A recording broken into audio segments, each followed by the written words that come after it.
سلمان صفدر نے عدالت میں جو دعویٰ پیش کیا ہے اس کے مطابق سابق وزیر اعظم عمران خان کو جیل میں مسلسل 3 ماہ تک آنکھوں کے علاج کی سہولت سے محروم رکھا گیا ہے۔ 3 ماہ تک؟ جی 3 ماہ تک، اور اس مبینہ غفلت کا نتیجہ یہ نکلا کہ ان کی ایک آنکھ کی بینائی ذرائع کے مطابق 100% تک چلی گئی۔ پھر ذرائع یہ بھی بتاتے ہیں کہ بعد میں جب پمز ہسپتال کے ڈاکٹر عارف نے ان کا علاج شروع کیا تو یہ بات سامنے آئی کہ شاید اب صرف 15% بینائی ہی واپس آ سکے۔ ایک لمحے کے لیے اس بات پر غور کرنا ضروری ہے، مطلب یہ صرف کسی سیاسی رہنما کی صحت کی خرابی کی عام خبر نہیں لگتی؟ نہیں، بالکل نہیں۔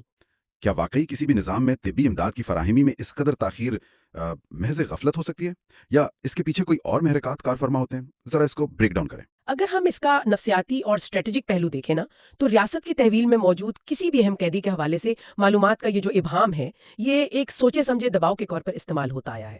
دنیا بھر کی تاریخ بتاتی ہے کہ سیاسی قیدیوں کی صحت کے معاملات کو اکثر ایک ہتھیار کے طور پر استعمال کیا جاتا ہے۔ صحیح۔ جب باہر موجود حامیوں اور وکلاء کو درست معلومات نہیں ملتی تو اس سے ایک بے یقینی اور خوف کی فضا پیدا ہوتی ہے، اور یہ فضا قیدی اور اس کی جماعت دونوں کے اعصاب توڑنے کا کام کرتی ہے۔ اور یہ بات سینیٹر اعجاز چودھری کے معاملے پر بھی بالکل پوری اترتی نظر آتی ہے۔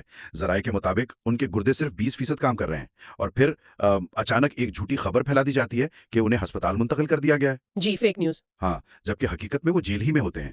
یہ جھوٹی خبریں بھی اسی اعصابی جنگ کا حصہ لگتی ہیں، لیکن حیرت کی بات یہ ہے کہ یہ رکاوٹیں صرف علاج تک محدود نہیں ہیں۔ بالکل۔ ذرائع میں ایک اور تہلکہ خیز دعویٰ موجود ہے کہ جیل حکام کی جانب سے وکالت ناموں پر دستخط ہی نہیں کیے جا رہے ہیں۔ کیا آپ اس کا میکانزم سمجھا سکتی ہیں کہ ایک دستخط کا نہ ہونا قانونی طور پر کتنا بڑا بحران ہے؟ اصل میں کسی بھی قیدی کے لیے انصاف تک رسائی کا پہلا اور سب سے اہم قدم اس کا وکالت نامہ ہوتا ہے۔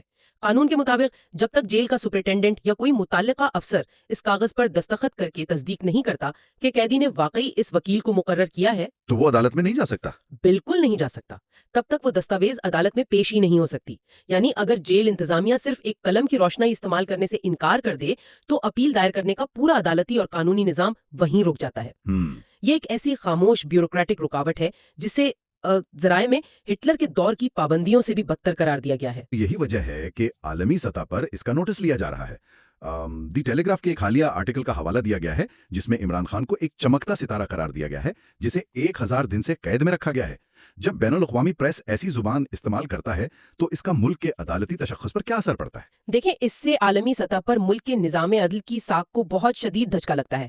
جب دی ٹیلی گراف جیسا بڑا ادارہ ایسی رپورٹنگ کرتا ہے تو بین الاقوامی سرمایہ کار یا انسانی حقوق کی تنظیمیں اور دیگر ممالک یہ نتیجہ اخذ کرتے ہیں کہ وہاں قانون کی حکمرانی کے بجائے طاقت کی حکمرانی ہے۔ صحیح۔ اور اسی بے یقینی کے ماحول میں ہم دیکھ رہے ہیں کہ پی ٹی آئی کی اندرونی سیاست بھی مسلسل ہچکولے کھا رہی ہے۔ جی بالکل، ذرائع کے مطابق پی ٹی آئی کی حکمت عملی میں مسلسل تبدیلیاں آ رہی ہیں۔ کبھی اسلام آباد احتجاج کی منسوخی کی افواہیں اڑتی ہیں، کبھی سہیل افریدی پر عدم اعتماد کی خبریں آتی ہیں جن کی بعد میں تردید کر دی جاتی ہیں۔ اور اب 19 تاریخ کو مردان میں جلسے کا اعلان کیا گیا ہے۔ اس کے علاوہ محمود خان اچکزئی اور علامہ راجہ ناصر عباس جیسے رہنماؤں سے مشاورت کو بڑی اہمیت دی جا رہی ہے۔ کیا آپ کو اس حکمت عملی میں کوئی سمت یا ڈائریکشن نظر آتی ہے؟ جب کسی جماعت کی صف اول کی قیادت قید میں ہو اور ہر طرف سے ریاستی دباؤ ہو تو یہ ابہام اور بار بار لائحہ عمل کی تبدیلی دراصل سیاسی بقا کی نشانی ہوتی ہے۔ اچھا۔ محمود خان اچکزئی اور راجہ ناصر عباس سے مشاورت کا مطلب یہ ہے کہ پی ٹی آئی خود کو تنہا کرنے کے بجائے وسیع تر نظریاتی اور سیاسی تجربے کو اپنے فیصلوں میں شامل کرنا چاہتی ہے۔ یہ ایک طویل المدتی اعصابی جنگ لڑنے کی تیاری ہے۔ چلیں اس مقامی سیاسی اور قانونی ابہام سے نکل کر ذرا معاشی حقائق کی طرف آتے ہیں، کیونکہ یہاں بھی ایک بڑا حیران کن تضاد موجود ہے۔ جی۔ ذرائع میں ایک طرف بلومبرگ کی ایک انتہائی تشویشناک رپورٹ کا ذکر ہے جس کے مطابق پاکستان متحدہ عرب امارات کو $3.5 ارب واپس کرنے کے لیے شدید ہاتھ پاؤں مار رہا ہے، جبکہ اسی دوران شہباز شریف 15 اپریل کو سعودی عرب اور ترکیہ کے دورے پر جا رہے ہیں تاکہ کسی طرح مزید $5 ارب کا انتظام ہو سکے۔ یہ ایک کلاسک گردشی قرضے یا سرکولر ڈیٹ جیسی صورتحال ہے۔ معاشی میکانزم یہ ہے کہ جب ایک ملک کے پاس زر مبادلہ کے ذخائر اتنے کم ہو جائیں کہ پرانا قرض ادا کرنے کے لیے بھی نیا قرض لینا پڑے تو معیشت کی بنیادیں انتہائی کمزور تصور کی جاتی ہیں۔ بالکل۔ ذرائع اس سعودی ریفائنری پروجیکٹ کا بھی بار بار ذکر کرتے ہیں جس کا اعلان تو سالوں سے ہو رہا ہے لیکن عمل درآمد بالکل رکا ہوا ہے۔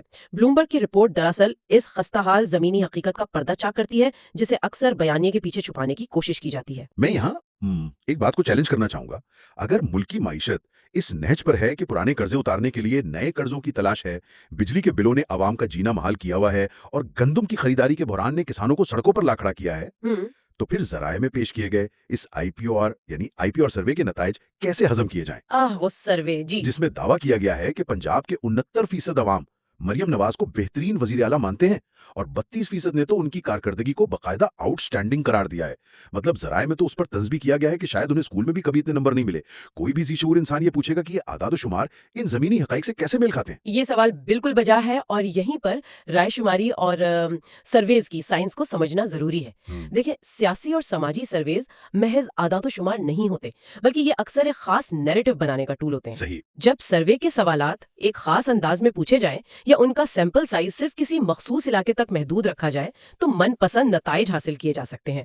ऐसे वक्त में जब महंगाई उरूज पर हो, 32% अवाम का किसी हुकूमती कारकर्दगी को आउटस्टैंडिंग कहना थोड़ा गैर फितरी लगता है। बिल्कुल गैर फितरी लगता है, और इसी तजाद की वजह से जराए में ये मुतालबा सामने आया है कि अगर वाकई इतने फीसद अवाम का झुकाव और समर्थन हुकूमत के साथ है तो फिर ऑपोजिशन को एक आजादाना जलसा करने में क्या अर्ज है? हाँ, एक खुला जलसा तो हकीकत वाज़ेह कर देगा। बिल्कुल। बहरहाल मुकामी सतह पर हकायक को जिस तरह तोड़ा मरोड़ा जा रहा है, बिल्कुल इसी तरह की एक आलमी माशी इंजीनियरिंग समुद्रों में भी जारी है। हम दुनिया के इस चौंका देने वाले माशी महजाज की तरफ चलते हैं। जराए के मुताबिक डोनाल्ड ट्रंप के अहकामात के तहत ईरानी बंदरगाहों की मुकम्मल बहरी नाकाबंदी नाफिज कर दी गई है और अमरीकी जहाजों के करीब आने वाले किसी भी ईरानी जहाज को तबाह करने की धमकी दी गई है। ये एक बहुत खौफनाक आलमी पेशरफ्त है। आबनाए होर्मुज या स्ट्रेट ऑफ होर्मुज महज एक समंदरी रास्ता नहीं है, बल्कि ये आलमी तिजारत की शहर रग है।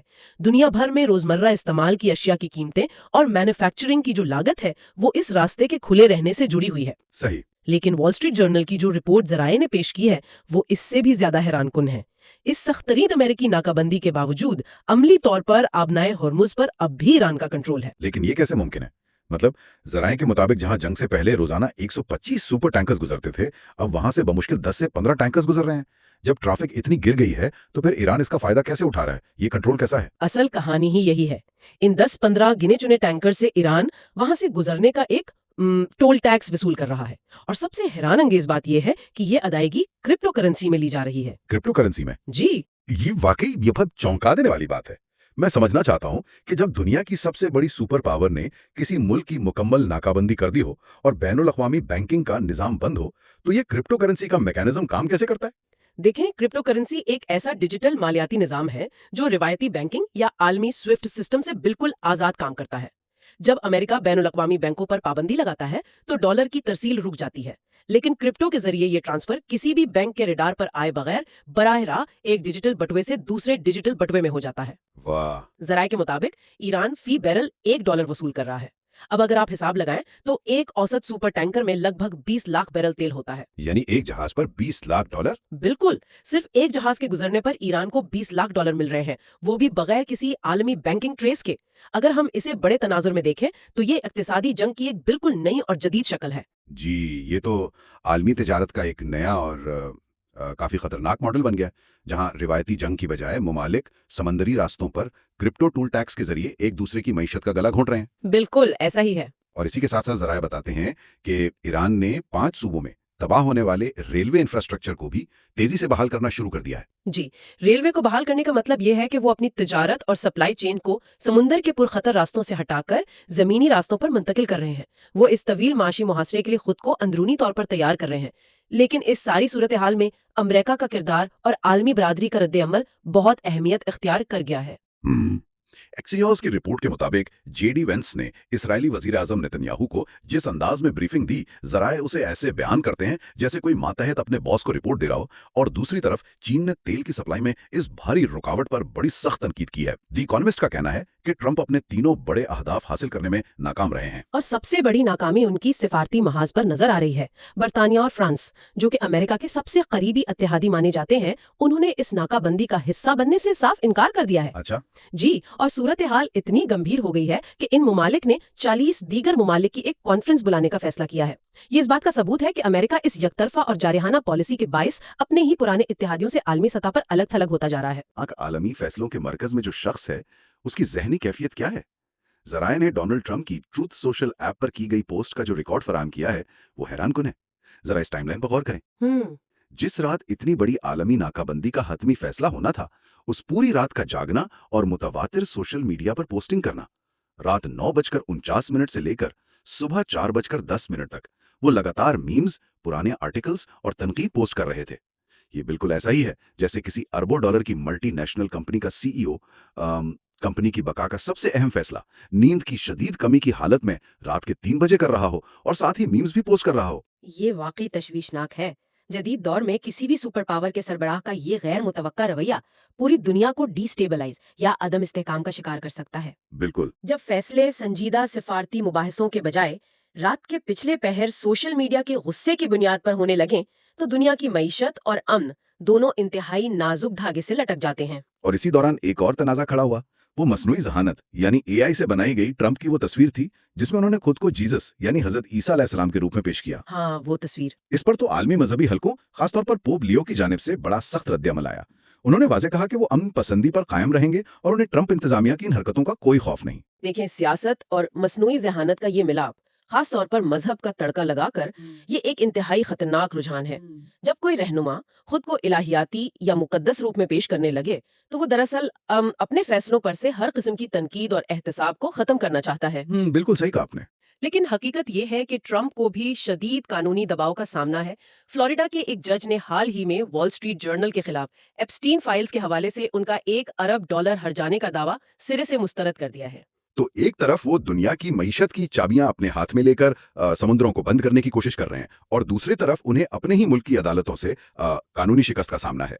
अगर हम आज की सारी तफसीली गुफ्तगू को समेटें तो चाहे वो जेल की कोठरी में कैद किसी सियासी रहनुमा की बीनाई का मसला हो और उस तक कानूनी रसाई में रोड़े अटकाना हो जी, या पंजाब की सियासत के वो हैरानकुन सर्वे हों या मशरिक वस्ता की समुद्री हुदूद पर सुपर पावर्स की ये माशी और असाबी जंग, ये सब ताकत, मालूमात पर कंट्रोल और बयानिए की जंग के ही मुख्तलिफ पहलू हैं। मैं अब से 100% मुत्तफिक हूँ। ये तमाम वाकयात हमें ये बताते हैं कि जो जितना ताकतवर है वो हकायक को उतनी ही आसानी से अपने हक में मोड़ने या छुपाने की सलाहियत रखता है।